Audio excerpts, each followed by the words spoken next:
जय श्रीमन्नारायण। हर हर महादेव। नमश्चंडिकायै। बी.आर. गवई की मूर्खतापूर्ण और आपत्तिजनक टिप्पणियों के कारण सनातनी समाज में क्षोभ का माहौल बना हुआ है। अच्छा, इस प्रकरण में एक बात देखने को यह आई कि सनातनी समाज का हर वर्ग का हिंदू जो भी सनातन धर्म के प्रति आस्थावान है वो बिल्कुल निर्भयतापूर्वक, साहसपूर्वक न्यायपालिका के ऐसे अनीति का विरोध कर रहा है, किंतु हिंदुओं के धर्मगुरु चुप हैं। अधिकांश धर्मगुरु तो इस पूरे प्रकरण में देखने को ही नहीं मिल रहे हैं। कहाँ उनकी कथा चल रही है, कौन से नेता उनसे मिलने आए, कहाँ पर उनका स्वागत हुआ, इन सब बातों पर खूब चर्चा चल रही है। लेकिन जहाँ पर बात होनी चाहिए वहाँ सारे मौन हैं। क्यों मौन हैं? क्या कारण है? और विशेष करके भगवान विष्णु के नाम पर जिनका संप्रदाय चल रहा है, ऐसे वैष्णवाचार्य तो दूर दूर तक देखने को नहीं मिल रहे। हमारे संपर्क में जितने लोगों का नंबर था या सोशल मीडिया अकाउंट में जहां मैं संदेश भेज सकता था, हमने पिछले 2 दिनों में 50 से अधिक लोगों को संदेश भी भेजा, टैग भी किया। इस प्रकरण में अगर आप अनभिज्ञ हैं तो अवगत कराया, अभिज्ञ हैं तो आपसे आशा की आप इस विषय में अपना जो शास्त्रोक्त मत है और सामाजिक बल है उसका एकजुट प्रयोग करते हुए इस अनीति का विरोध करेंगे। 50 से अधिक लोगों को मैंने व्यक्तिगत रूप से संदेश भेजा, किंतु केवल एक व्यक्ति का उसमें उत्तर प्राप्त हुआ, स्वामी विद्याभास्कर जी का। उन्होंने बताया कि वो अस्वस्थ हैं अभी, थोड़े से मौसमी कुछ गले में दर्द इत्यादि है, समस्या है, और आज ही उनके किसी निकटवर्ती व्यक्ति का देहावसान भी हुआ, तो उसके अंतिम संस्कार इत्यादि में सहयोग में वो मार्गदर्शन में लगे हुए थे। लेकिन जैसे ही थोड़ा सा उनका स्वास्थ्य अनुकूल होता है वो इस पर बिल्कुल बोलेंगे, ऐसा उन्होंने कहा। लेकिन अन्य और किसी का तो मुझे उत्तर भी प्राप्त नहीं हुआ कि वो क्या करेंगे, क्या कहेंगे, कैसे करेंगे। खैर, गवई, सिब्बल, मेहता, ये सारे लोगों ने जो खुरपेंच लगाई है सनातन धर्म के विरुद्ध, वो न केवल निंदनीय है बल्कि कठोरतम रूप से दंडनीय भी है। हाँ, अब ये दंड कब देगा, कोई किस स्थान पर देगा, किस माध्यम से देगा, ये तो भविष्य के गर्त में छिपा हुआ है। तो न्यायपालिका के अंतर्गत जो सिटिंग जज होते हैं उनमें एक की टिप्पणी में, नाम तो यही याद है मुझे जज का, लेकिन टिप्पणी याद है कि हम जब इस गद्दी पर बैठते हैं तो हम किसी धर्म के होकर नहीं सोचते हैं। मतलब तुम उस गद्दी पर बैठ के स्वयं को मूर्ख बना रहे हो कि पूरे देश को मूर्ख बना रहे हो। तुम कहते हो कि हम उस गद्दी पर बैठकर किसी धर्म के नहीं होते हैं, तो फिर अधर्म के ही होगे, है ना। खैर, वहां तो कहने का अर्थ है कि हम पक्षपात नहीं करते, ये कहने का अर्थ है। कोई व्यक्ति अगर 2% की मानसिकता का भी होगा, उसकी बिल्कुल सामान्यतम प्रज्ञा भी होगी, और एक झलक केवल वो न्यायपालिका की व्यवस्था को देखेगा तो कहेगा ये क्या बोल रहे हैं, क्या फूंक कर बोल रहे हैं, ये कहेगा वो कि हम किसी धर्म के नहीं होते। तुम होते हो, तुम्हारे व्यक्तित्व में दिखता है, तुम्हारे चरित्र में दिखता है, तुम्हारे कथनों में दिखता है, तुम्हारे निर्णय और टिप्पणियों में दिखता है कि तुम किसके कितने होते हो और किसके कितने नहीं होते हो। गवई ने कहा कि झुग्गी से लेकर सुप्रीम कोर्ट तक का हमने सफर किया। झुग्गी में तू कब गया झुग्गी? अरे जिसके पिता राज्यपाल रहे हो, जिसके पिता इतने इतने सत्ताधीशों के साथ पद पर रहे हों, संवैधानिक और ये मतलब विधायिका और इधर गवर्नर दोनों के रूप में जिनकी प्रतिष्ठा हुई हो, और कई कई वर्षों तक जो खानदानी रूप से संपन्न वैभवशाली रहा हो, वो झुग्गी गया क्या था करने? ऐसा कौन सा कालखंड तुम्हारे जीवन का रहा कि तुम झुग्गी में थे और झुग्गी में तुम्हारे साथ शोषण हो रहा था और वो शोषण भी ब्राह्मणों ने ही किया? मतलब वही बात है, तुम उस गद्दी पर बैठकर स्वयं को मूर्ख बना रहे हो कि पूरे देश को ही मूर्ख बनाने निकले हो, कि सब पूरा देश आंख कान फोड़कर जी सरकार, योर लॉर्डशिप, योर ऑनर सब कह के स्वीकार कर लेगा। वही झूठ भी ऐसा बोलो जिसको सुनकर लगे कि हाँ ये सत्य हो सकता है। इतनी मूर्खतापूर्ण बात ये लोग करते हैं। तो आज मुझे एक समाचार पढ़ने को मिला कि सुप्रीम कोर्ट का एक आदेश था। Supreme Court directs ASI to supervise repair and restoration of ancient dargah in Delhi Mehrauli. Anmol Kaur Baba की आर्टिकल है, 19/8/2025 को प्रकाशित हुआ था, ज़्यादा पुराना भी नहीं है। lifelaw.in में ये छपा था। अब क्या कहें इसको, ये सुप्रीम कोर्ट का दोगलापन नहीं है तो क्या है? असमीक्षणीय ये बांध जो चुके हो तुम लोग स्वयं को ना, यही सारी समस्या की जड़ है। आकंठ भ्रष्टाचार में निमग्न ऐसी संस्था जहां अपराधी निर्भय होकर यह जाता है कि हम तो दंडित होंगे ही नहीं, और जज साहब से भी और वकीलों से भी उसकी यही आशा अपेक्षा रहती है, और अधिकांश मामलों में सफल भी ऐसे लोग हो जाते हैं। वो संस्था का क्या, उसके अस्तित्व का क्या प्रभाव समाज पर पड़ रहा है, ये नहीं दिख रहा लोगों को। एक ऐसी संस्था जिसका उद्देश्य, जिसकी स्थापना, जिसका कार्य निष्पक्ष और व्यावहारिक न्याय करना था, वो अपने ही उस मौलिक निष्ठा और मौलिक उद्देश्य में कितनी सफल हो पा रही है, इसको हर वो व्यक्ति जानता है जो उस सिस्टम में बैठा हुआ है। बस गूंगे बैठे हैं, और इन गूंगों की जीभ कब खुलती है, जब सनातन के विरुद्ध विश्वमन करना होता है। और इन गूंगों का वह जो सिंडिकेट है, वह जो जुडिशियल माफिया काम कर रही है, उसके कारण उसी न्यायपालिका में अगर कोई व्यक्ति अच्छा काम भी करना चाहे, जज की हैसियत से या वकील की हैसियत से या पेशकार या रजिस्ट्रार या और किसी प्रकार की हैसियत से अगर वो कुछ अच्छा भी करना चाहे, तो इन्हीं नालायकों के कारण वो अच्छा नहीं कर पाता है।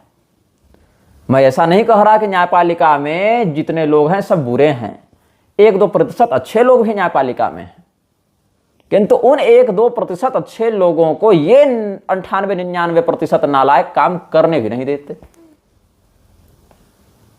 तो क्या उसका दुष्परिणाम हुआ? दरगाह की सुरक्षा होनी चाहिए, और वो भी एएसआई वाला ही डिपार्टमेंट है ना, मतलब एएसआई को रिस्टोरेशन का निर्देश देने का अधिकार सुप्रीम कोर्ट को है, ऐसा कम से कम सुप्रीम कोर्ट मानती है, और कोई बहुत पहले की बात नहीं, इसी वर्ष की बात है।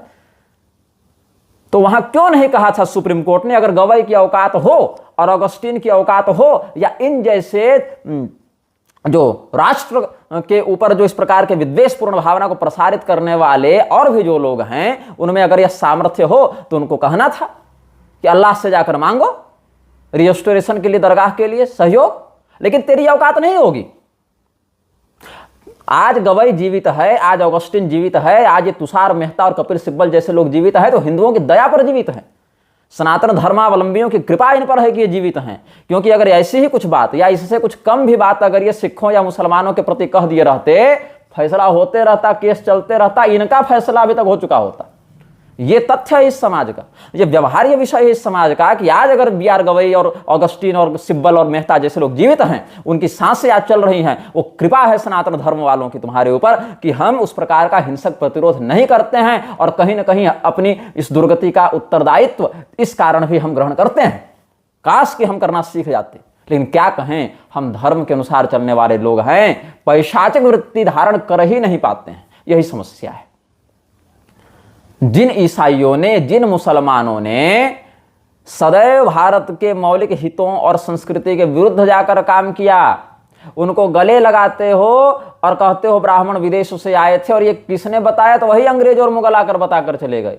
इतने इतने भूमि पर चर्च का अवैध कब्जा हो चुका है, इतने इतने स्थानों पर अवैध दरगाहें बन चुकी हैं, इतने इतने स्थानों पर मैं बता दूं, जो लोग स्वयं को दलित मानते हैं, जो लोग स्वयं को, उनको तो मैं शूद्र मानता नहीं, मैं तो शूद्र को और दलित को पृथक ही मानता हूं। शूद्र सनातन धर्म के प्रति आस्थावान चतुर्थ वर्ण है, दलित एक पॉलिटिकल टर्म है जिसको सनातन धर्म के प्रति कोई श्रद्धा नहीं, वो केवल अपनी शूद्र पहचान को धर्म द्वेष के रूप में प्रसारित करना चाहता है। तो जो सनातन धर्मावलंबी शूद्र हैं वो दलित नहीं है, और जो स्वयं को दलित बताकर घूम रहे हैं वो सारे नौटंकीबाज जो मिशनरी फंडेड हैं और जो पॉलिटिकली मैनवर्स से वो जो प्रभावित हैं, जो केवल विद्वेषपूर्ण भाषा बोलना और अफवाहें उड़ाना जानते हैं, उनको हम शूद्र वर्ण में गिनते नहीं हैं। वो उस शूद्र वर्ण के अंतर्गत आने का अधिकार भी नहीं रखते। बस उनको वहीं पर स्वयं को सनातन धर्म से जोड़कर दिखाना होता है जहां पर एक काल्पनिक शोषण का आरोप लगाया जा सके। हाँ, ये मैं स्वीकार करता हूं, कुछ मामलों में युग धर्म के प्रभाव से शूद्रों के साथ भी अन्याय हुआ है, किंतु क्या केवल उनके साथ ही हुआ है? ब्राह्मणों के साथ नहीं हुआ? क्षत्रियों के साथ कितने सारे युद्ध में उनके पीढ़ियां पीढ़ियां नष्ट नहीं हो गई? वैश्यों के कितने व्यवसायों को कितने आक्रमणकारियों ने नष्ट नहीं कर दिया? भाई, आक्रमण सबने झेला है। हाँ, ये जरूर है, ये अवश्य है कि आज से 100 साल पहले जिन जातियों को लोग दलित मान रहे थे और उनसे ऊपर वाली जिन जातियों को ये लोग शोषण करता मान रहे थे, आज उनमें से अधिकांश जातियां खुद दलित बनकर बैठी हुई हैं, खुद आरक्षण के अंतर्गत आ गई हैं। तो क्या इन 100 सालों में भी उनका दलन हो गया? दलित शब्द से इनको संतोष नहीं हुआ तो महादलित लेकर आ गए। उन महादलितों का दलन कौन कर दिया? और अगर ब्राह्मणों ने ही शोषण किया तो क्या देख कर किया कि इसका थोड़ा कम शोषण करते हैं, इसको दलित रहने देते हैं और इसको थोड़ा ज्यादा करके महादलित बना देते हैं। ये ईसाई मिशनरियों ने, मुसलमानों ने और अन्य जितने भी इस प्रकार के बाह्य आक्रांता हुए, उन्होंने शूद्र वर्ण को जितनी क्षति पहुंचाई है उसका आकलन कभी लोग करने बैठेंगे तो ऐसे ही जो दुष्प्रचारक हैं, नकली इतिहासकार और विद्वान लोग, वही सब आकर फिर हल्ला करने लगते हैं, नहीं ऐसा नहीं वैसा नहीं। अंबेडकर का शोषण हो गया था, बाप सूबेदार था तुम्हारा और शोषण करने ब्राह्मण गया था। अद्भुत चिंतन है लेकिन और जिसके पुरखे जमींदार थे उसका फूले और पेरियार का परिवार जो है सो भीख मांग रहा था रोड पर और ब्राह्मण भीख मंगवा रहे थे उससे। गजब बुद्धि है लेकिन, गजब बुद्धि है। और जिसका पिता विधायक और गवर्नर रहा हो, बाप राजभवन में रह रहा है और बेटा झुग्गी में संघर्ष कर रहा था और ब्राह्मण उससे संघर्ष करवा रहे थे। किसको मूर्ख बना रहे हो तुम लोग? आज भी चारों वर्णों में जो सनातन धर्म के प्रति निष्ठा रखते हैं, ऐसे लोग इन षड्यंत्रों को समझते हैं, इनका प्रतिकार करते हैं। और सुप्रीम कोर्ट ने क्या कहा? Supreme Court directs ASI to supervise repair and restoration of ancient dargah in Delhi Mehrauli. और इधर BR गवई क्या कहता है वही सुप्रीम कोर्ट में बैठकर, go and ask the deity itself to do something now, you say you are a staunch devotee of Lord Vishnu, so go and pray now. मैं अगर होता याचिकाकर्ता के स्थान पर, मैं कर दिया रहता अभी तक प्रतिष्ठा और गवाही को ले जाकर दिखाता कि देख प्रतिष्ठा हो गई, अब जो करना करता रह। ये हम करते और यही करना चाहिए। बागेश्वर धाम कितनी दूर है जी? जवारी मंदिर से, खजुराहो से कितना दूर है बागेश्वर धाम? 1 घंटे का भी रास्ता ठीक से नहीं अगर फॉर्च्यूनर से चलेगा तो। सड़कें भी अच्छी बनी हुई हैं। कहाँ है धीरेन्द्र शास्त्री? अभी प्रदीप मिश्रा भी तो मध्य प्रदेश का ही है। कहाँ है प्रदीप मिश्रा? अरे रामभद्राचार्य मोदी के परम मित्र कहाँ हैं अभी? और मोदी खुद कहाँ है? वो तो विष्णु भगवान का 11वां अवतार था ना। ये धर्म गुरु, ये सारे जो सोशल इन्फ्लुएंसर्स हैं, मोदी जी को जन्मदिन की बधाई, ललनवा जन्मे हैं, बधाइया गाओ। और इससे पहले तो कोई पैदा नहीं हुआ था। 4 साल पहले तक नॉन बायोलॉजिकल बने घूम रहे थे, आज पैदा हो गए। 11वें अवतार। जब तुम्हारे धर्मगुरु ही भगवान श्री रामचंद्र जी को इमाम बताने लगेंगे, सुन लो हिंदुओं, ये जिस संघ के नाम पर उछल रहे हो, उसी संघ ने, RSS ने क्या कहा था कि सभी देवी देवताओं को भूल जाओ, ये कहा था। कहाँ है आज संघ वाले विरोध में? मोहन भागवत का बयान दिखाओ जरा। और संघ के नाम पर जितने नेता, मंत्री, मुख्यमंत्री और राज्यपाल और प्रधानमंत्री बने वो कहाँ हैं आज? अरे तुम्हारी सरकार जो तुम कहते हो ना हिंदुओं की सरकार है, लोकतंत्र में हिंदुओं की सरकार कभी न थी न कभी है और इस प्रणाली में कभी आएगी भी नहीं। सरकार का वकील जाकर क्या कहता है तुषार मेहता कि मैं तो गवई साहब को 10 साल से जानता हूं, सबका सम्मान करता है। अरे तू 10 साल से जान, चाहे तू तलवे चाट कर जीवन बिता दे, उससे हमें क्या? तू हिंदुओं का वकील है? तू महाधिवक्ता हिंदुओं का है कि सरकार का है? तू सरकार का पक्ष रख रहा है। और सरकार का पक्ष क्या धर्म के अनुकूल है? सरकार तो धर्मनिरपेक्ष थी ना। तो जब सरकार धर्मनिरपेक्ष है तो तुम सरकार का पक्ष रखने आए कैसे? धर्म के नाम पर। और तुम गवई को 10 साल से जानो, 5 साल से जानो, गवई को दामाद बना लो, चाहे बहनोई बना लो, उससे हमको क्या है? गवई से तुम्हारी रिश्तेदारी से सनातन धर्म का क्या संबंध है? और तुम गवई को 1 दिन से जानो या 10 जन्म से जानो, उससे हमारा क्या संबंध है? उससे भगवान विष्णु की उस प्रतिमा का क्या संबंध है? उससे उस ऐतिहासिक कालखंड का क्या संबंध है? कपिल कहता है कपिल सिब्बल की टेम करना जरूरी है, अनटेम्ड हो गए हैं हिंदू। अरे हिंदू अनटेम्ड हुआ रहता तो कपिल सिब्बल कब का समाप्त हो चुका होता। तुम लोग दिखते नहीं सड़क पर, तुम लोग पढ़ाए जाते कि इस अपराध के कारण दंड मिल गया, ऑन द स्पॉट हो गया फैसला। हिंदू टेम्ड हैं, अनटेम्ड लोगों से मिले नहीं हो क्या तुम अभी तक? अरे उन्हीं के द्वारा दी गई फीस पर तो तुम्हारा घर चलता है। अनटेम्ड लोग ही तो तुमको दाल रोटी का पैसा दे रहे हैं कपिल सिब्बल को, और हिंदुओं को टेम करने चले हो। गवई ने और क्या एक टिप्पणी की थी ना, trolls who scandalise the court on social media and resort to personal attacks against जजेज must be dealt with an iron hand. अभी भी गवई को पश्चाताप नहीं है। मेहता तो कह रहा था कि सबका सम्मान करता है, कोर्ट स्कैंडलाइज हो रही है। अरे कोर्ट के अविवेक के कारण, कोर्ट के लोभ और स्वार्थ के कारण कितने निरपराधों की पीढ़ियां समाप्त हो गई हैं। टायरेंट रूल चल रहा है जुडिशरी का यहां पर, और तुम कहते हो कि आयरन हैंड अब तुम ही चलाओगे, टेम करोगे तुम। अरे भाई, कानून का सम्मान करते हुए तो याचिकाकर्ता एएसआई के पास गए थे, कानून का सम्मान करते हुए तो एएसआई के निर्देश पर फिर वो कोर्ट गए थे। गवई चाहता तो कह सकता था कि भाई ये हमारा विषय नहीं, जबकि है उसका विषय, मस्जिद दरगाह के समय उसका विषय हो जाता है, लेकिन उसने जानबूझकर जहर उगला। और क्यों नहीं उगलेगा? गवई यहां तक पहुंचा किसकी कृपा से? अपनी योग्यता से पहुंचा है। गवई को यहां पहुंचाया किसने, बैठाया किसने, उसका उद्देश्य क्या था? और वो जो अभी सरकार बैठी हुई है या इससे पहले की भी जो सरकार थी, उसने सनातन धर्म के अनुकूल रहते हुए कौन सा ऐसा काम कर दिया? तो एक और तो पहले समझो हर हर महादेव को हटाकर हर हर मोदी कर दिया गया। शिव जी नहीं, अब तो मोदी की जयकार होगी। अमित शाह शिव जी के अवतार घोषित हो गए प्रदीप मिश्रा के द्वारा, और इधर भगवान विष्णु का भी अवतार बता दिया गया नरेंद्र मोदी को। और हिंदू सोचता है कि हम लड़ लेंगे अपने धर्म के लिए। तुम अपनी स्थिति देख पा रहे हो? सरकार की नजर में तुम क्या हो? न्यायपालिका की नजर में तुम क्या हो? न्यायपालिका की नजर में तुम उपद्रवी हो अगर तुम अपने देवता के सम्मान के लिए बोलते हो। और अगर व्यक्तिगत रूप से देवता की पूजा भी कर रहे हो तो हर हर महादेव छोड़ के हर हर मोदी करने लगो, ये सरकार चाहती है। और जो पारंपरिक देवालय है उनको कॉरिडोर के नाम पर तोड़ दिया जाए, ये सरकार चाहती है। वहां होटल और शौचालय बना दिया जाए, ये तुम्हारी सरकार का चिंतन है। ये लोकतंत्र का चिंतन हो गया है।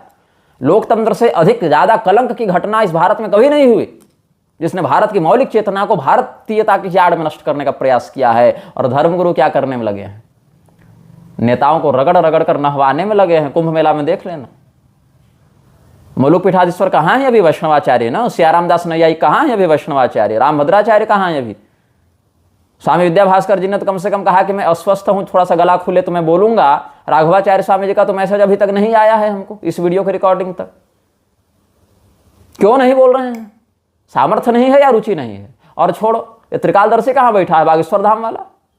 मेरे पास अगर बागेश्वर धाम और प्रदीप मिश्रा की तुलना में अभी 10% लोग भी होते, जैसे ही गवई ने कहा कि विष्णु भगवान से जाकर बात करो, वहां से सीधे जवारी मंदिर आते और प्रतिष्ठा की तैयारी करते। और अगर फिर उसके बाद कोई दिख जाता एएसआई का, चाहे न्यायपालिका का, चाहे सरकार का, तो वही आयरन हैंड से दे थप्पड़। अब यहां क्या करने आया है तुमरे? जब तुम्हारे पास हम 6 साल से गए थे तब तो तुम्हारे मुख से बात नहीं निकली। और जब तुमने कहा कि देवता पर जाकर प्रार्थना करो, अब हम क्या, अब तुम यहां क्या करने आए हो?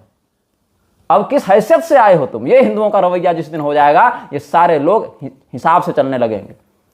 सिखों की कितनी जनसंख्या है? खालिस्तानियों ने फहरा दिया ना झंडा जाकर लाल किला में, क्या बिगाड़ लिया इन लोगों ने? संख्या से नहीं, तत्परता और एकता से होता है। और ये एकता धीरेन्द्र शास्त्री नहीं लेकर आएंगे जो कहते हैं कि हम 500 मुसलमानों के साथ हम बैठ के, मित्र हमारे, हम चाय पीते हैं। अरबू अब्दुल्ला आयशा के मित्र के पैसे से दुबई घूमते हैं, उससे नहीं होने वाली ही एकता की बात।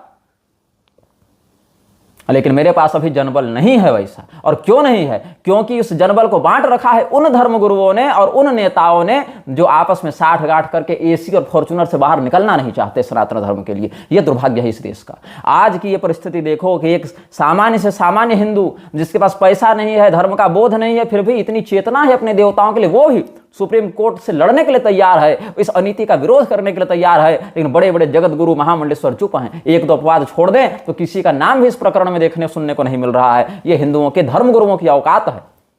भाई तुम लोग मोदी और गवई के तलवा में रोज तेल लगाकर चाटो, उससे धर्म का क्या लाभ हो जाएगा? अभी तो हानि ही होगी। ये गवई ही था ना जो एक बच्ची से रेप का जो आरोपी था, पादरी उसको छोड़ दिया था। क्या नाम था उसका? Edwin पिगारेज। Suspended the life sentence of a Christian Catholic priest, Father Edwin Pigarez, convicted of raping a minor girl। ये न्याय करेगा? ये बहुत दुर्भाग्यपूर्ण घटना है इस देश की, और इसका प्रतिकार हिंदुओं को कठोरतम रूप से करना पड़ेगा। सरकार तुम्हारे लिए काम नहीं कर रही है, न्यायपालिका तुम्हारे लिए काम नहीं कर रही है, उसके लिए तुम मजाक और तमाशा और मनोरंजन का एक माध्यम बनकर रह गए हो हिंदुओं। ये विकट स्थिति क्यों आई? वास्तविक धर्म गुरुओं को रूढ़िवादी शोषणकर्ता बताकर संघ के द्वारा, भाजपा के द्वारा, कांग्रेस के द्वारा, सपा के द्वारा किनारे किया गया, या अन्य दक्षिणी पार्टियों के द्वारा किनारे किया गया। उनमें ईसाई, इस्लामी, नास्तिक विचारधारा वाले लोग जब घुसे, उन्होंने प्रतिस्थापित करना प्रारंभ किया अपने गुलामों को धर्मगुरु के रूप में, जो उनके लिए वोट बैंक मोबिलाइजेशन का काम करें। अभी तो आरक्षण भी ले आया है सुप्रीम कोर्ट में ना गवई, न्याय करवा लोगे तुम। वही मिशनरियों के द्वारा फैलाए गए अफवाह से जिनकी बुद्धि बचपन से विकृत हो चुकी है, ऐसे लोग हिंदू धर्म के प्रति जो पहले से घृणा से भरे हुए हैं वैसी ही टिप्पणियां करेंगे, और जब तुम विरोध करोगे तो आयरन हैंड की बात करेंगे। वही आयरन हैंड तोड़कर जब उनको पटक के जब उनको वही स्वाद चखाया जाएगा तब इनको होश समझ में आएगा। और नहीं तो जान लो, नूपुर शर्मा की कोई गलती नहीं थी, उसने केवल एक संदर्भित भाव से कहा कि अगर हम भी ऐसा कहें तो क्या होगा। इतना संभावना भाव व्यक्त कर देने के कारण भी जब उसके ऊपर संकट आया, ये कोर्ट उल्टा उसी को डांटी, और नूपुर शर्मा के समर्थन में कोई खड़ा नहीं हुआ, तुम्हारे संघ और भाजपा के नेता तक खड़े नहीं हुए। यही इस देश का सत्य है।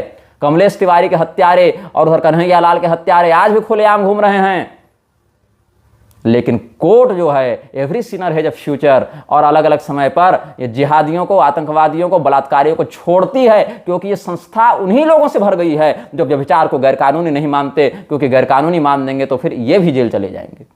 तो सारे वो तमाम कुकर्मी जब ऐसी संस्थाओं पर कब्जा कर लेते हैं तो राष्ट्र में विप्लव की स्थिति होती है। और कब तक तुम अपनी इज्जत बचा लोगे? 10 साल, 20 साल, 30 साल? मुसलमान तो इज्जत कर नहीं रहा तुम्हारी, वो तो तुम्हारी औकात को अपने लिंग के अग्रभाग में पहले से स्थापित करके घूम रहा है। तो वो जब गृह युद्ध करेगा और अनेक अलग स्थानों पर कर भी रहा है, तो वहां तो न्यायपालिका बढ़िया नृत्य करते दिखती है उनके सामने। वो तो तमाशा बनाकर डुगडुगी बजाकर न्यायपालिका को नचाते हैं अपने इशारों पर। थाना से लेकर सुप्रीम कोर्ट तक आधी रात को भी जरूरत पड़े तो उनके लिए वकील भी तैयार हो जाते हैं, उनके लिए नेता भी तैयार हो जाते हैं, उनके लिए जज साहब हाँ हाँ तुरंत क्या करना है बताओ, मालिक इस मुद्रा में दिखते हैं। तो हिंदू अभी बहुसंख्यक है, इसीलिए थोड़ी बहुत तुम्हारी इज्जत बची हुई है। जिस दिन थोड़ा इधर का सामर्थ्य घटेगा उस दिन हमारे ऊपर तो पहले से अत्याचार हो ही रहा है, जब तुम्हारे ऊपर विशेष करके पड़ेगा तब क्या कर लोगे तुम अपनी रक्षा करने के लिए? तब कहना कि संविधान से चलेगा, बाबा साहेब अम्बेडकर चलाएंगे। बाबा साहेब अम्बेडकर चला रहे हैं इनका संविधान, वो संविधान को मान ही नहीं रहा है और अभी भी नहीं मान रहा, पहले भी नहीं मानता था। हमारा है, यही कारण है पर्सनल लॉ बोर्ड बनाकर घूम रहे हैं तुम्हारी आंखों के सामने। और हिंदू वही सरकार हमारा, ये देख लीजिए जरा। और सरकार कहते हैं चुप, हर हर महादेव कहते हो, हर हर मोदी करो, अरे 11वां अवतार तो हम ही हैं, अरे हम तो विष्णु भगवान से जाकर बात करो, हमारे पास क्यों आए हो, ये कहती है सरकार। तो सुन लो, देखो देवता तो जिस स्थिति में है तुम्हारे जैसे लोगों के ऊपर ध्यान नहीं देते, लेकिन कर्म प्रारब्ध जब क्षुब्ध होता है तो फिर तुम्हारे जैसे लोगों के ऊपर जब कीड़े पड़ते हैं, कीड़े हटाने के लिए लोग नहीं मिलते, ये स्थिति हो जाती है। ये जो तुषार मेहता है सॉलिसिटर जनरल, उसके जो जूनियर एडवोकेट्स हैं उनमें से कुछ हमारे परिचित भी हैं, लेकिन वो भी हिंदू बोलेंगे नहीं, वो चुप रहेंगे। ये तुम्हारी औकात है, उस सिस्टम में रहकर भी तुम कुछ नहीं कर पाओगे, बाहर रहकर भी तुम कुछ नहीं कर पाओगे, क्योंकि तुम्हारे अंदर वह धर्मबोध है ही नहीं। एक समाज के रूप में तुम मर चुके हो, ये तुम्हारी स्थिति हो चुकी है। अभी बताओ, बाकी को छोड़ो, हिंदुओं के नाम पर जितने वोट बैंक की बात हो रही है, कितने नेता, कितने मंत्री जो संघ और भाजपा के हैं वो बोल रहे हैं। कांग्रेस से तो उम्मीद है नहीं, उसका चरित्र तो स्पष्ट है, लेकिन जो हिंदुओं के नाम पर वोट बैंक बनाकर घूमना चाहते हैं, ऐसे लोगों में कितने लोग प्रतिकार कर रहे हैं, लोकल से लेकर राष्ट्रीय स्तर तक देख लो, और क्यों नहीं कर पा रहे हैं। और ये चुप्पी किस दिशा की ओर देश को ले जा रही है, ये देखो। और दूसरा नाटक एक और वर्ग उठकर खड़ा होगा कि सारे तो बौद्ध मंदिर थे, हिंदुओं ने बाद में कब्जा कर लिया। ये भी एक अलग नौटंकी देखने को मिलेगी कि जहां पर कुछ वैसा देखो तो सब बौद्ध था। तुम तो कहते हो मूर्ति पूजा पाखंड है, तर्कशील नहीं है, तो सारे बौद्धों के कैसे हो गए थे फिर? और अगर सारे बौद्धों के हो गए थे तो मूर्ति पूजा और वो सब जो तो तुम भी करते थे। तो ये जो मूर्खतापूर्ण बातें ये लोग करते हैं, ये देखो, बुद्धि जज होने से बुद्धि थोड़े आ जाएगी, जज होने से काला कोट आएगा, जज होने से हुटर वाली गाड़ी आएगी, जज होने से बंगला पेंशन मिलेगा। बुद्धि तो दूसरे माध्यम से आती है। अब काटजू जैसे लोग, सिब्बल जैसे लोग और ये गवई जैसे लोग अगर न्यायपालिका में रहेंगे तो कितना बढ़िया निर्णय कर लेंगे। इनकी बुद्धि से क्या आउटपुट निकलेगा? जो कहता है काटजू कि महिला आंख मार के फैसला करवा लेती थी, फीमेल लॉयर्स, उसकी बुद्धि समझ रहे हो तुम? अभिषेक मनु सिंघवी से व्यभिचार करते हुए कहा गया कि हमको जज कब बना रहे, उस माध्यम से बने लोग करा लेंगे निर्णय और निष्पक्ष न्याय कर लेंगे। जूरी की बात को क्यों टालती रहती सुप्रीम कोर्ट? ताकि ये नंगा नाच किया जा सके, जनता का शोषण किया जा सके, और उसमें भी बहुत बढ़िया से डिवीजन बनाकर किया जा सके। भारत की मौलिक चेतना का ह्रास करते हुए जितने भी विदेशी पोषित, विदेश मिशनरी पोषित जितने विदेशी फंडेड सब मिशनरियों के गुलाम पालतू बने घूम रहे हैं अलग अलग पदों पर, वो सारे लोग एक वैश्विक स्तर के षड्यंत्र के अंतर्गत भारत को एक गृहयुद्ध की ओर ढकेल रहे हैं। और ये गृहयुद्ध होगा, और जब होगा तो इन्हीं लोगों के कारण होगा। उसे माचिस लगाने वाले बारूद के ढेर में यही लोग होंगे। हाँ, उसके बाद देश की दशा दिशा किधर जाए वो तो भविष्य का है। तो ये जो बात है, कौन कह रहा है कौन नहीं कह रहा है, बड़ा ध्यान से देखो। समय पर हिंदुओं के लिए कौन बोल रहा है, और जो बोल रहा है वो हिंदुओं के धर्मशास्त्रों के कितने निकट और मौलिक रूप में बोल रहा है। और उसके कथन में नेताओं का वक्तव्य अधिक प्रभावित है कि शास्त्र का वक्तव्य अधिक प्रभावित है। और मैं न्यायपालिका से जुड़े लोगों को कहूंगा, अगर हमारे वचनों से तुमको क्षोभ हो रहा हो, कष्ट हो रहा हो, तो यह जान लो, यह क्रिया नहीं है, यह प्रतिक्रिया है। क्रिया तो तुमने कर दी, और तुम्हारी क्रिया की वह प्रतिक्रिया है। 10 बातें अगर तुम बोलते हो, 4 बातें सुनना सीखो, सुधार करो। और अगर फिर भी नहीं कर सकते तो तुम्हारा इस स्वाद तुमको चखाया जाएगा। पीके फिल्म में हमारे आराध्यों के अपमान पर जब लोग कोर्ट गए, कोर्ट ने कहा if you don't like it don't watch it. तो हमारी बात अच्छी नहीं लग रही हो तो गवई हो, चाहे मेहता हो, चाहे सिब्बल हो, चाहे और कोई बैठा हुआ हो, if you don't like it don't watch it, because justice will be done and when it will be done, it will be done ruthlessly. जय श्रीमन नारायण, हर हर महादेव, नमः चंडिका जी।